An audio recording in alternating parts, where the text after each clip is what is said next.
우리 몸이 나른해지고 지쳐가고 생기를 잃을 때는 빨리 점검을 해서 힘을 얻어야 됩니다. 운동도 하시고 식사도 잘 하시면서 몸을 잘 돌보셔야 됩니다. 이렇게 또 추위가 아직도 남아있는데 우리 모든 성도님들 강건하시기를 축복합니다. 마찬가지로 우리에게는 몸뿐만 아니라 영혼의 강건함도 필요합니다. 하나님께서 우리를 몸을 또 영혼을 이렇게 인격체로 만드신 이유가 있습니다. 몸이 아프면 영적으로도 침체가 되기 쉽습니다. 영적으로도 이렇게 생기를 잃게 되면 또 몸이 아플 수가 있습니다.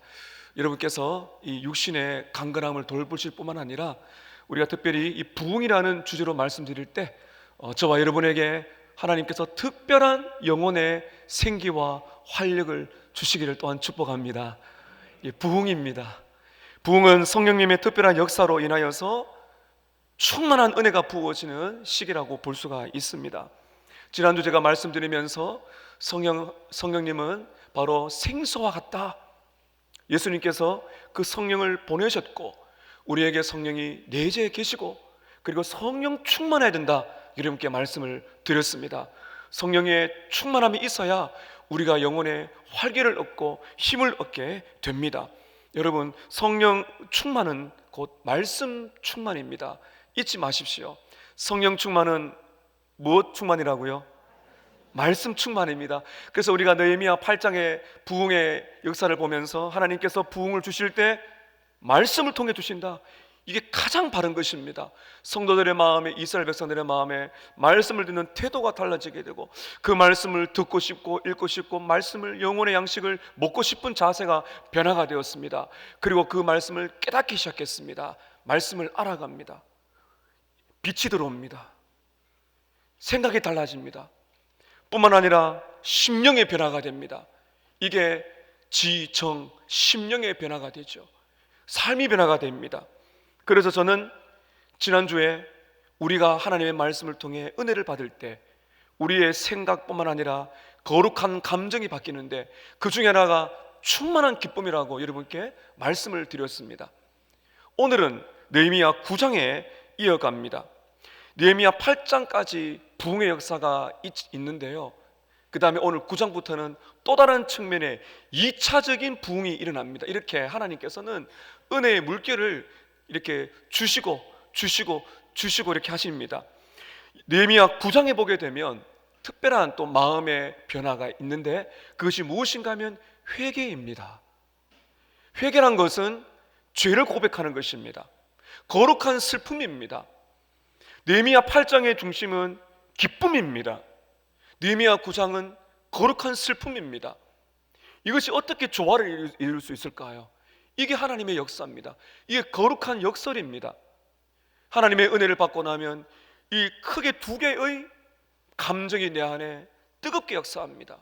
충만한 기쁨, 그리고 경건한 슬픔, 회개의 눈물. 이것이 놀랍게 함께하는 것이 바로 부흥인 것입니다. 느헤미야 9장을 우리가 오늘 5절까지 읽었는데 끝절까지 읽어보게 되면 성경에서 나오는 가장 긴 기도문이에요.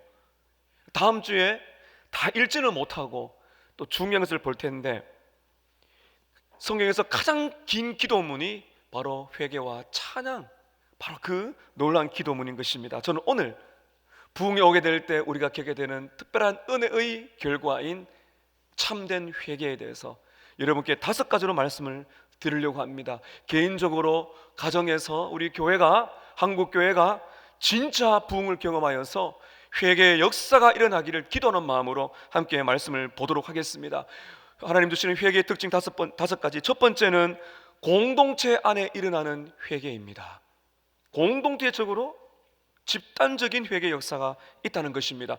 9장 1절을 보시기를 바랍니다. 9장 1절에 이렇게 말씀이 시작이 됩니다. 그달 29날에 이스라엘 자손들이 다 모여 금식하며 굵은 베옷을 입고 뒷걸을 무릅쓰더라. 이 부흥이란 것은 하나님의 특별한 역사라는 것을 여기서 볼 수가 있습니다. 우리는 개인적으로 은혜를 받죠. 근데 하나님의 특별한 은혜가 임하면 가정에 하나님께서 은혜를 부어주세요. 또 하나님께서는 교회적으로 하나님의 특별한 때에 교회가, 공동체가 이런 강력한 은혜를 누립니다. 그리고 하나님께서 때로는 한국교회 국가적인 회개를 주실 때가 있습니다. 이게 성경과 교회사에 나오는 부흥의 역사인 것입니다. 오늘 말씀 보니까 이스라엘 백성들은 누구의 강요나 그리고 억지로 기도를 한 것이 아닙니다. 오늘 우리 주보를 보면 금요 부흥 기도가 있습니다 라고 광고한 것이 아닙니다. 이게 놀라운 겁니다. 이게 모이는 거예요. 은혜의 물결, 사도행전을 보면 하나님께서 교회에 은혜를 주실 때는 자석을 끌어당기는 것처럼 그 은혜의 자리로 오는 겁니다. 사랑하는 여러분, 저와 여러분이 때로는 영적으로 침체되고 어려워도 예배의 자리를 놓치지 마시기를 바랍니다. 나오면 사는 거예요. 그 힘이 들거나 좋거나 상관없어요. 주일날에는 특별히 이 오전에 공동체가 드리는 예배, 주시는 말씀 받아야 됩니다. 저도 기도하고 함께 이 말씀 앞에 서는 것입니다. 강요나 억지가 아니고 부흥이 오게 되면 하나님께서는 마치 큰 파도가 오는 것처럼 강권적인 성령님의 역사로 인도해 주시는 것입니다. 이스라엘 백성들은 오늘 잘 보세요. 그달 스문 나은 날에 8장이 지난 며칠 후에 또 다른 물길이 오기 시작하는데 다 모였습니다. 이게 정말 은혜인 것입니다. 교회의 은혜가 떨어지고 신앙이 이렇게 메말라가게 되면 잘 안 모입니다. 그러나 은혜가 임하고 내 심령 속에 부흥이 오게 되면 모이는 것입니다. 자꾸 모이는 것입니다. 기도의 자리, 말씀의 자리로 모여지게 되는 것입니다. 이스라엘 백성들이 이렇게 모여서 어떤 모양을 취했는지 모르겠지만 우리나라의 이 평양 대부흥 1907년에 평양 대부흥 때 그 외국 선교사들이 기록한 글을 보게 되면 마치 이스라엘 백성들이 이렇게 회개하지 않았나 한번 생각해 보게 됩니다.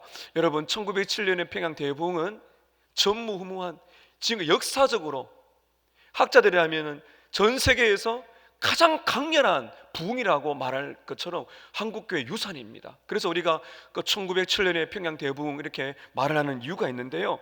그 평양 대부흥이 일어날 때 우리나라의 이 기도에 특징이 있었답니다. 근데 통성기도입니다. 세계를 가게 되면 통성기도를 많이 하는데 우리나라 사람들이 많이 하지 않습니까?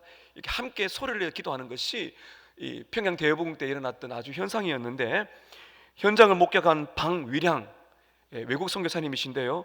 방위량 선교사님이 이런 기록을 남겼습니다. 이게 1907년에 있었던 우리 조상들이 경험했던 부흥의 현장을 제가 선교사님의 글을 인용하겠습니다. 간단한 설교가 끝나고 그레함 리 선교사가 회중에게 기도하자고 선포했습니다. 여러 사람들이 기도하기를 시작했습니다. 그레함 리 선교사가 이처럼 기도하기 원한다면 다 같이 기도합시다라는 말을 했습니다. 그때 온 회중이 일제히 큰 소리를 내어 기도하기를 시작했습니다. 아무런 혼란도 없었고 도리어 심령과 심령이 호응하는 화음이 서로 있었고 기도를 올리고 싶은 충동을 억제할 수 없던 마음과 마음이 사귀는 마음의 교통이 있었습니다. 기도 소리는 마치 폭포수 소리와 같아서 기도가 폭포수처럼 하나님의 보좌로 밀어 올라가는 듯하였습니다. 폭포수처럼 이 강렬한 기도가 하늘로 올라가는 듯했다. 현장에 있었던 그레함 리 선교사의 또 다른 증언입니다. 그레함 리 선교사의 말입니다. 한 사람씩 일어나 자신의 죄를 고백하고 곧골아져 울었습니다. 때로는 모든 회중이 함께 울었습니다. 우리는 그렇게밖에 할 수가 없었습니다. 그래서 모임은 기도와 고백과 눈물로 6시간을 지나 새벽 2시까지 진행이 되었습니다. 하나님께서 은혜를 주실 때 회개란 것은 내 힘으로 되는 것이 아니에요. 놀라운 것은 공동체 안에 이런 은혜를 주신다는 겁니다. 그렇다면은 이스라엘 백성들이 어떤 기도를 했을까? 여러분 궁금하지 않습니까? 우리가 주목해서 될 말씀이 있는데 2절을 보시기를 바랍니다. 2절을 보시게 되면 짧지만은 어떤 기도를 했는가를 볼 수가 있습니다. 2절 우리 함께 읽습니다. 시작. 모든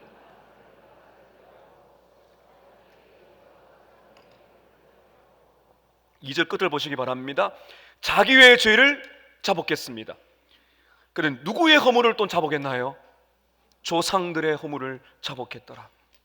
이게 성경을 보게 되면 또 교회사를 보게 되면 부흥이 일어날 때마다 강렬하게 일어나는 것입니다. 내 죄도 회개하지 않습니까? 그런데 조상들의 죄, 가족의 죄, 민족의 죄, 다시 말하면 이스라엘 백성들은 왜 이렇게 나라를 빼앗기고 포로 귀환하다가 돌아왔을까? 우리의 조상들이 불순종했다, 우상을 섬겼다, 이거를 자기들이 회개하는 겁니다. 하나님, 우리 조상들이 죄를 지었습니다. 여러분, 한국교회가 우리가 부흥을 경험했지만 우리 일제강점기를 통해서 한국교회는 우상 숭배를 했습니다. 신사 참배를 했습니다. 그 정말 부끄러운 역사가 맞습니다. 그래서 우리는 눈물로 회개할 필요가 있습니다. 끝까지. 한국교회는 이런 기도가 필요한 것입니다. 느헤미야 1장 6절에 보면 동시대 사람인 느헤미야도 똑같이 기도합니다.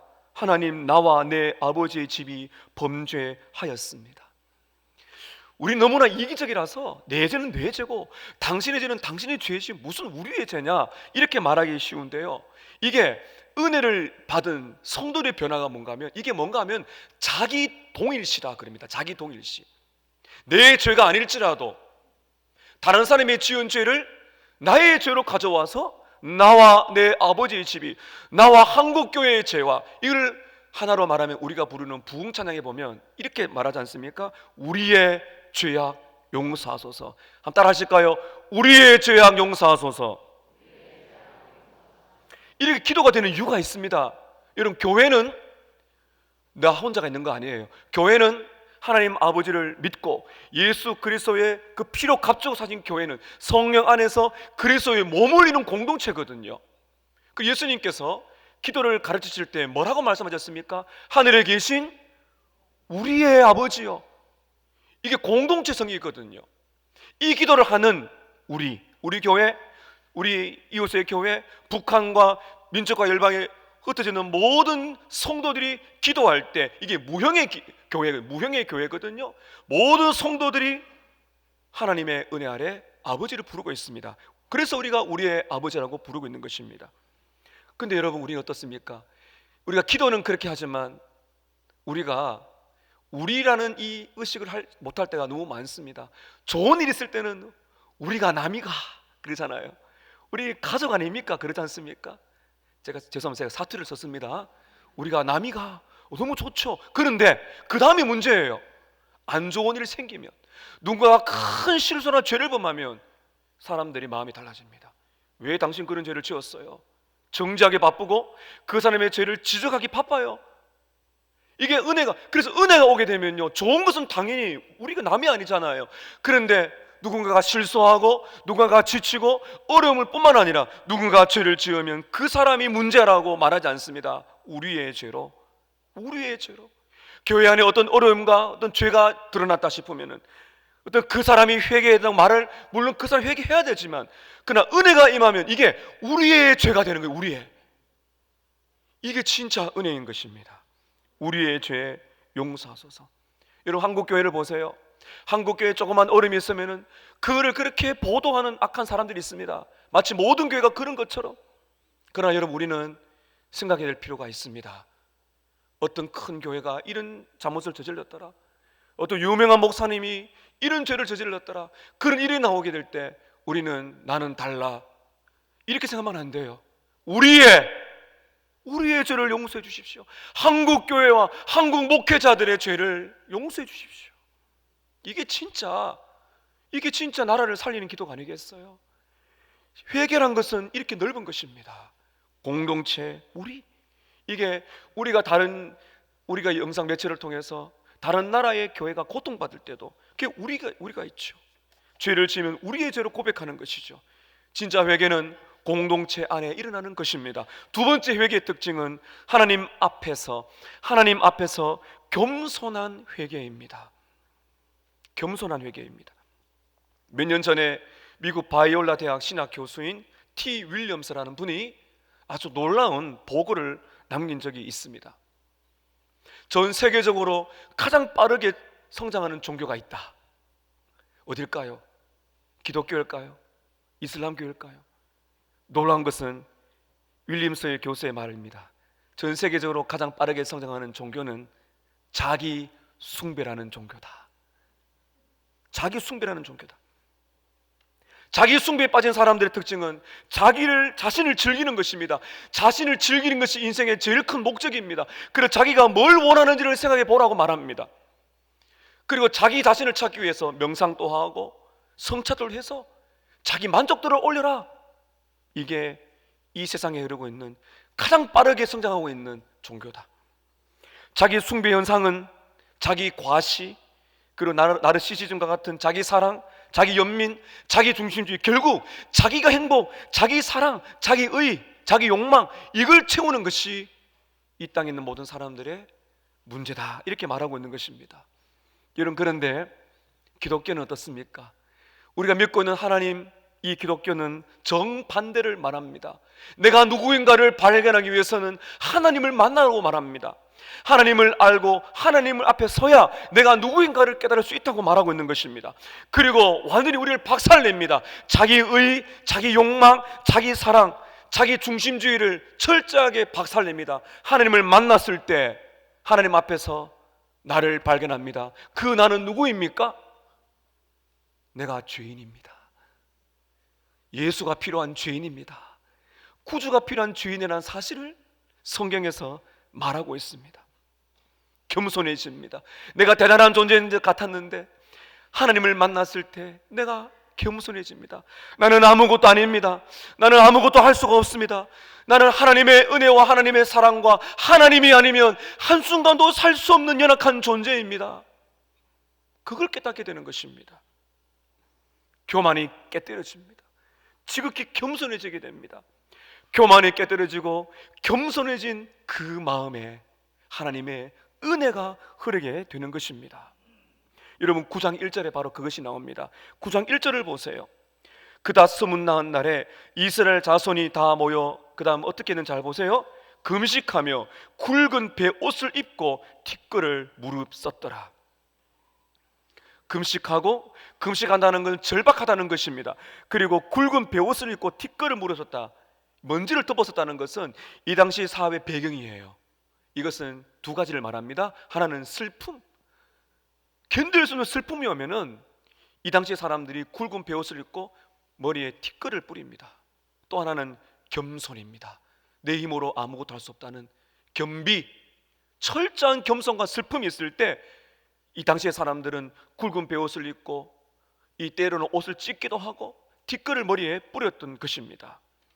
사랑하는 여러분, 하나님이 주시는 복과 은혜를 받기를 원하십니까? 겸손하셔야 됩니다. 교만하면 하나님의 복과 은혜를 받을 수 없습니다. 하나님과 우리 사이를 가로막고 있는 죄가 있어요.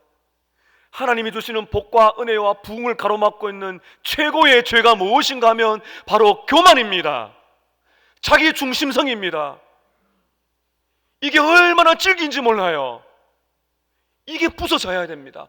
부흥의 역사는 겸손한 자에게, 겸손한 자에게, 주님 없이는 살 수가 없다는 것, 바로 그것, 그 겸손한 자에게 하나님의 은혜가 임하는 것입니다. 다시 말하면 겸손해지지 않고서는 하나님의 어떤 복이나 은혜도 받을 수가 없다. 겸손한 역사가 있기를 축복합니다. 세 번째, 회개는 말씀을 통한 회개입니다. 하나님의 말씀이 기쁨을 지속시켜 준 것처럼 하나님의 말씀이 진짜 우리에게 회개를 가르쳐 주십니다. 여러분, 3절을 보시기를 바랍니다. 우리 3절 함께 읽습니다. 시작. 이날에 나 4분의 1은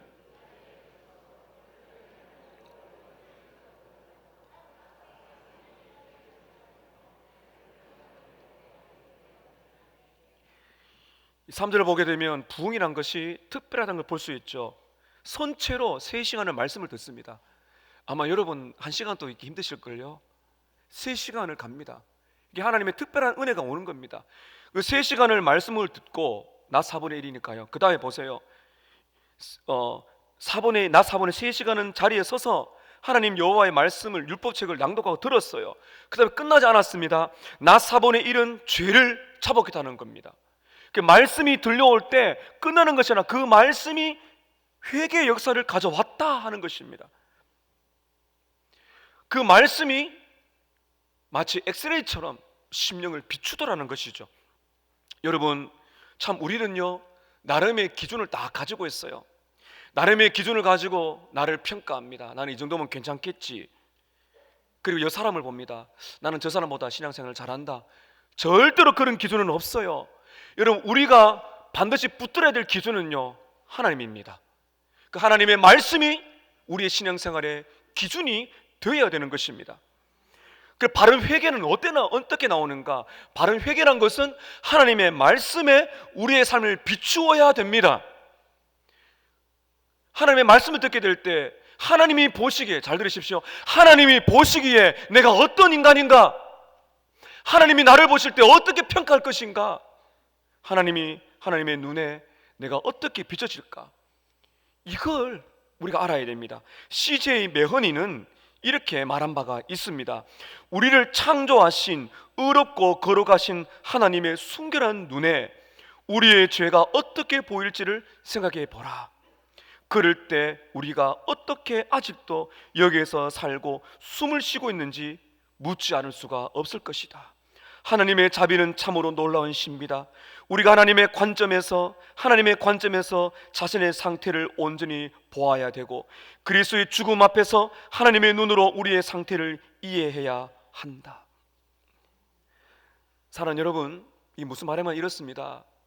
혹시 우리는 오늘 예배당에 와서 하나님, 제 왔습니다, 저 괜찮지요, 이런 생각 드신 분이 계실지 몰라요. 그러나 하나님의 눈에 우리가 비춰진다면 그 거룩하신 하나님 앞에, 그 창조주신 절대하신 하나님 앞에 누가 설 수가 있겠습니까?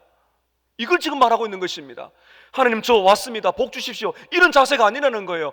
내가 정말 하나님이 나를 바라보실 때 내 모든 죄가 다 드러난다면 오늘 저는 이 강단에 설 자격이 없어요. 오늘 저와 여러분은 이 자리에 앉아 있다는 것만으로도, 오늘 내가 살아 있다는 것만으로도 은혜인 줄로 믿습니다. 이게 은혜죠. 우리가 누구길래 하나님 앞에 서서 고개를 빳빳이 들고 그렇게 우리의 삶을 말할 수가 있겠습니까? 사랑하는 여러분, 하나님의 말씀은 엑스레이와 같습니다. 그 말씀 앞에 서시기를 바랍니다. 히브리서 4장 12절에 보면 하나님의 말씀에 대한 이렇게 고백이 있습니다. 하나님의 말씀은 살아있고 활력이 있어 좌우의 날선 어떤 검보다 예리하여 혼과 영과 및 관절과 골수를 찔러 쪼개기까지 하며 또 마음의 생각과 뜻을 판단하느니라. 우리는 말씀을 전하고 들을 때 우리의 심령과 골수가 찔러 쪼개는 역사를 경험해야 됩니다. 내 생각이 드러나야 됩니다.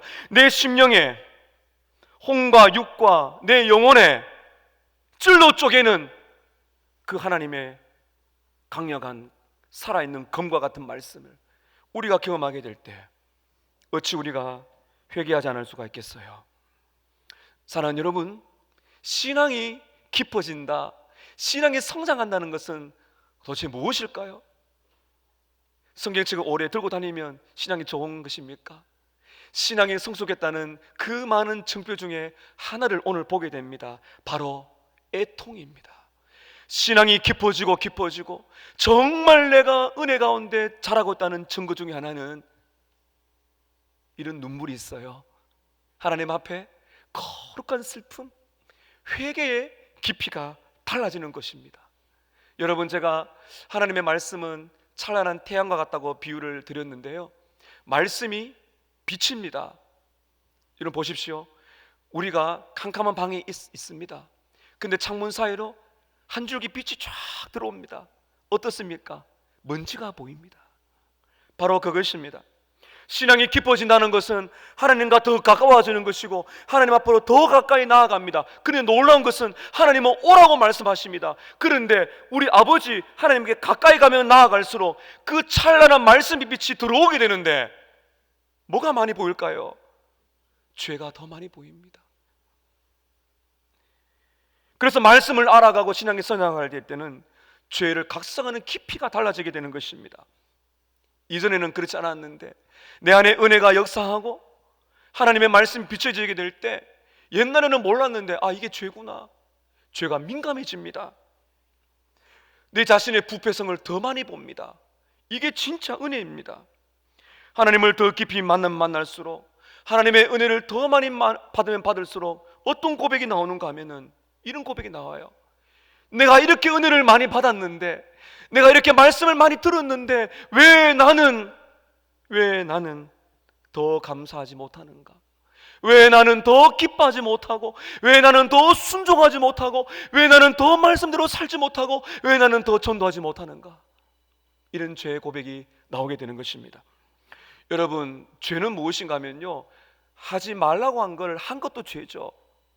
여러분, 그렇죠? 우리는 보통 이렇게 생각합니다. 하지 마라, 가늠하지 말라, 도둑질하지 말라. 그런 걸 안 하는 것도 죄가 맞아요. 그런데 하라고 말씀하시는 것만큼 하지 못하는 것도 죄라는 사실을 여러분 알고 계세요? 예수님 뭐라 그랬습니까? 원수도 사랑해라. 원수를 사랑하지 못하는 자신을 보면서 여러분 가슴을 찢은 적이 얼마나 계세요? 말씀을 묵상해라. 근데 이 말씀을 등한시한 것 때문에 여러분 회개한 적이 얼마나 계십니까? 내가 더 많이 감사하지 못하고, 더 기뻐하지 못하고, 더 기도의 자리에 오지 못하고, 더 말씀을 하나님 앞에 가까이 하지 못하고, 더 사랑하지 못하고, 더 전도하지 못하고, 은혜를 많이 만날수록 하나님의 말씀하시는 그 기준에 내가 얼마나 미달되었는가, 그 사실 때문에 눈물이 앞을 가리는 것이죠. 회개의 눈물이 오는 것입니다. 여러분, 신약성경의 사도 바울 보세요. 사도 바울은 정말 최고의 그런 성장 아닙니까? 그런데 이 사도 바울은 본인은 그렇게 생각하지 않았어요. 여러분, 이것입니다. 진짜 신앙이 좋은 분들은요, 자기가 신앙이 좋다고 자랑하지 않아요. 말씀 앞에 있기 때문입니다.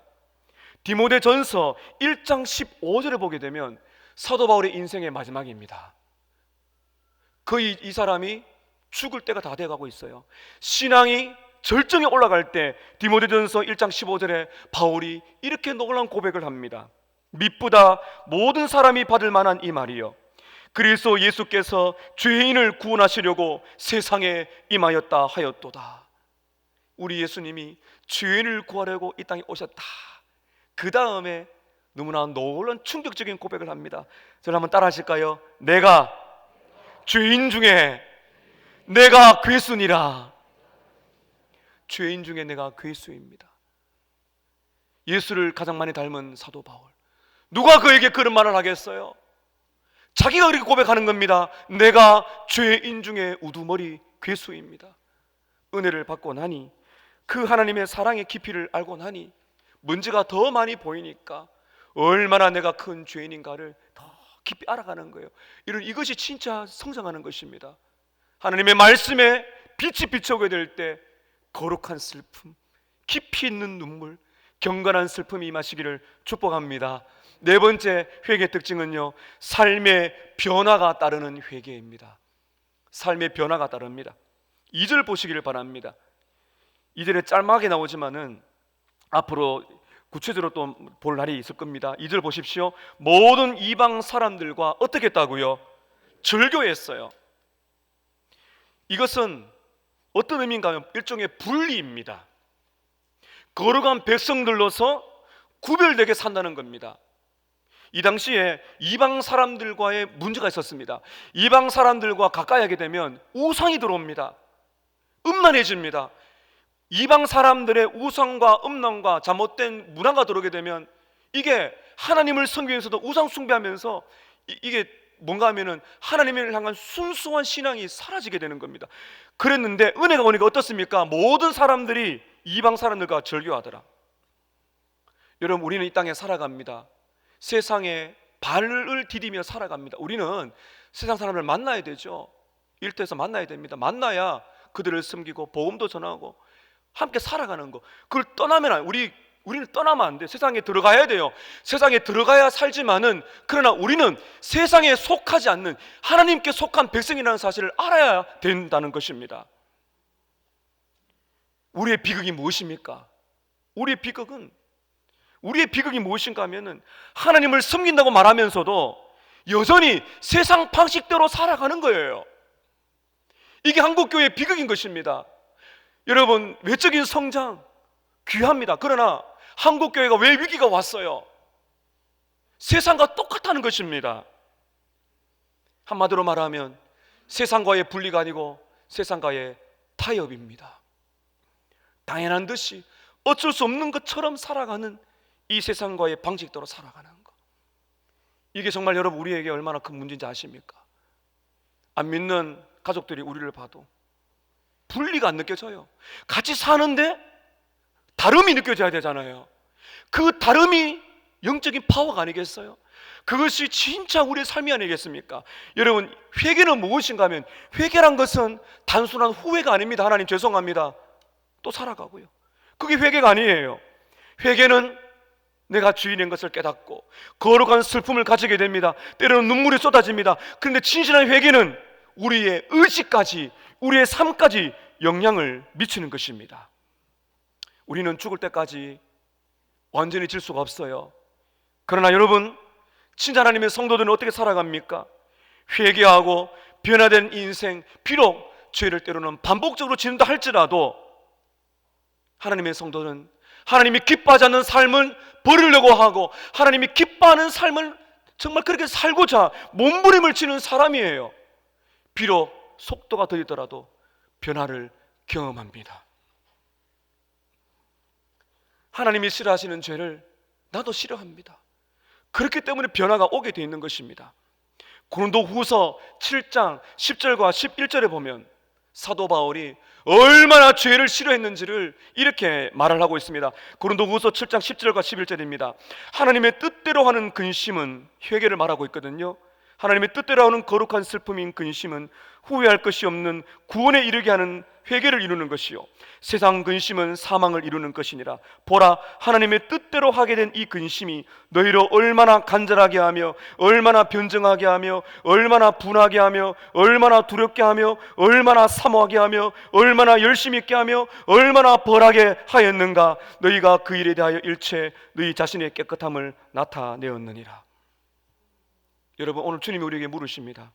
우리에게는 이런 열정이 있나요? 하나님의 뜻대로 살고 싶은 열정이 있으십니까? 우리에게는 거룩한 분노가 있나요? 비록 내가 죄를 짓지만 정말 이 죄에 대한 거룩한 분노가 있나요? 내가 이렇게 은혜를 받았지만은 내가 왜 또 이런 죄를 지었을까? 거룩한 분노가 있습니까? 이 죄를 이겨내고 싶은 거룩한 열망이 저 여러분 안에 있습니까? 나는 왜 이렇게 살아가는가? 오랜 시간을 살아 은혜를 받았지만 나는 왜 여전히 이렇게 죄를 짓고 살아가는가? 그것에 대한 여러분 진지한 슬픔을 여러분 생각해 본 적이 있으십니까? 많은 성도들이 얼마나 기계적이고 형식적인지 몰라요. 주일 예배당에 와서 회개합니다. 하나님 회개합니다. 그리고는 일주일을 살아갑니다.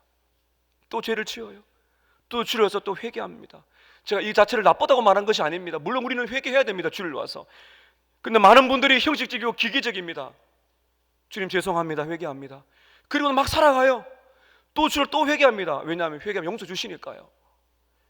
굉장히 위험한 것이에요. 삶의 변화가 따르지 않는 회개는 진짜 회개가 아니에요. 더디더라도 내 죄를 깨닫고 슬퍼하고 주님이 원치 않는 죄를 내가 지었다는 거룩한 분노와 거룩한 슬픔과 말씀대로 살고 싶은 강렬한 열망이 우리에게 동반될 때 우리의 삶이 변화가 되는 것입니다. 올 한 해 삶의 변화가 동반되는 참된 회개가 저 여러분 안에 있기를 축복합니다. 마지막 다섯 번째는 기쁨으로 드리는 회개입니다. 여기까지 가셔야 돼요. 기쁨으로 드리는 회개입니다. 부흥이 오게 되면 진짜 회개는요, 두 가지 요소가 같이 옵니다. 회개의 슬픔과 기쁨의 찬양. 회개의 슬픔과 기쁨의 찬양이 함께 옵니다. 이거를 로드 존슨은 거룩한 무질서다 그렇게 했습니다. 눈물도 있으면서 기쁨도 있는 것이거든요. 이게 질서가 없잖아요. 그러나 거룩한 무질서다 이렇게 말하고 있는 것이죠. 회개의 눈물과 기쁨의 찬양이 있다는 것입니다. 여러분 말씀을 한번 볼까요? 3절을 보시기를 바랍니다. 이날에 나 4분의 1은 그 자리에 서서 그들의 하나님 여호와의 율법책을 낭독하고 나 4분의 1은 죄를 자복하며, 그 다음에 이렇게 끝나지 않습니다. 여러분 잘 보세요. 그들의 하나님 여호와께 어떻게 한다고요? 경배하더라. 죄를 자백하고 끝내는 것이 아니라 하나님을 찬양합니다. 여러분 4절을 보시길 바랍니다. 4절 끝에 보면 레위 사람들이 단에 올라서서 큰 소리로 그들의 하나님 여호와께 부르짖더라. 큰 소리로 회개했다는 거거든요. 그런데 놀라운 것은 5절 또 이어집니다. 5절에 레위 사람들이 그 다음에 큰 소리로 회개하고 그친 것이 아니고 5절 끝을 보세요. 너희 무리는 마땅히 일어나 영원부터 영원까지 계신 너희 하나님 여호와를 송축할지어다. 그 다음에 함께 읽습니다. 시작. 주여 주의 영화로운 이름을 송축할 것은 주의 이름이 존귀하여 모든 송축이나 찬양에서 뛰어남이시니이다. 큰 소리로 회개합니다. 간절한 마음으로 통회합니다. 그런데 안 그러면 나아가 기쁨이 옵니다. 하나님을 찬양하라. 영화로운 주님 이름을 송축하라. 영원부터 영원까지 하나님은 영원하신 분이시다. 찬양하기 시작합니다. 여러분 이것이 바로 회개입니다. 회개는 자신의 죄를 보는 거예요. 그런데 회개는 자신의 죄를 보는 것으로 끝나지 않습니다. 회개는 눈을 들어 하나님께 집중하는 것이 회개의 결정인 줄로 믿습니다. 이거예요. 회개할 때 우리는 내 자신을 보지만 궁극적인 것은 하나님을 보는 것입니다. 하나님의 영광을 찬양하는 것입니다. 왜 그런가 하면 하나님은 누구신가를 알았기 때문입니다. 하나님은 누구십니까? 하나님은 회개하는 자를 용서하시는 하나님인 줄로 믿습니다. 이걸 알았다는 거예요. 하나님은 용서하시는 하나님이시다. 그래서 내 죄를 가지고 슬퍼하며 회개할 뿐만 아니라 눈을 들어 하나님을 바라볼 때 우리는 용서하시는 하나님을 보게 됩니다. 하나님은 우리를 용서하세요. 믿습니다. 하나님은 우리를 용서하실 줄로 믿습니다. 그렇게 하시는 이유가 뭐예요? 하나님은 왜 우리를 용서하세요? 왜 그렇게 하세요? 우리가 하나님의 용서를 경험하고 기뻐하기를 원하는 거예요. 우리가 하나님의 용서를 경험하고 기뻐 찬양할 때 하나님께서 가장 크게 영광을 받으시는 것입니다. 하나님은 사람이 아닙니다. 하나님은 우리가 죄를 지을 때 용서하고 또 죄를 지으면 고개를 돌리는 분이 아니에요. 하나님은 긍휼이 한이 없는 분입니다. 다음 주에 더 자세하게 보게 될 것입니다.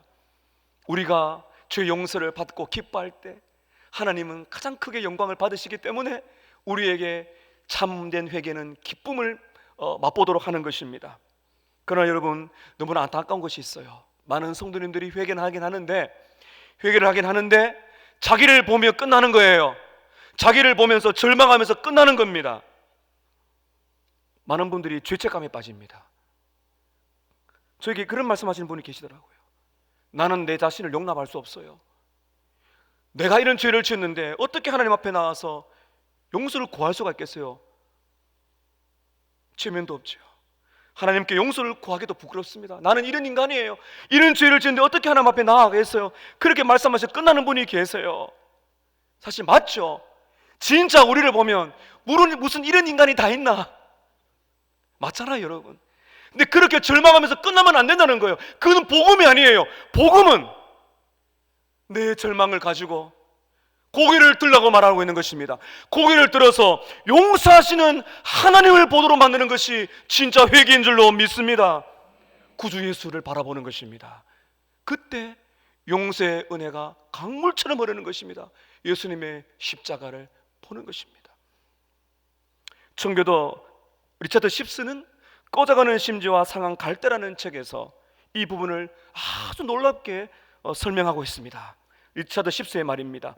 우리는 우리 자신의 마음의 완고함을 철저하게 깨뜨리고 우리가 할 수 있는 한 우리 자신의 죄를 더욱 심각한 것으로 봐야 됩니다. 그러나 동시에 우리는 우리를 대신해서 상처를 받으신 예수 그리스도를 바라봐야 됩니다. 우리가 우리들의 죄로 찔러 상처 입힌 그분을 바라봐야 됩니다. 무엇보다 철저하게 회개되 무엇보다도 우리에게 있는 우리의 죄보다도 예수 그리스도에게 있는 자비가 더 크다는 것을 기억을 해야 됩니다. 하나님은 말씀을 통해서 우리를 박살낼 거예요. 우리 안에는 숨은 모든 죄를 들추어낼 것입니다. 회부할 거예요. 그래서 수술할 겁니다. 너무나 부끄럽고 죄송스럽고 아프죠. 그러나 주님은 수술대로 메스로 자른 다음에 끝나지 않습니다. 다 꼬매가지고 건강하게 퇴원시켜 주세요.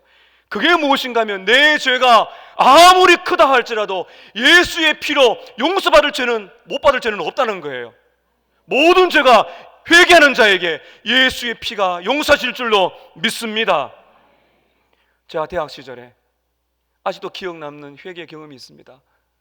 너무 절망스럽고 부끄럽고 그 반복되는 죄가 너무 내가 부끄럽고 하나님 앞에 고개를 들 수가 없었어요. 늘 기도하는 교회 1층에 마룻바닥에 털수 주저앉았습니다.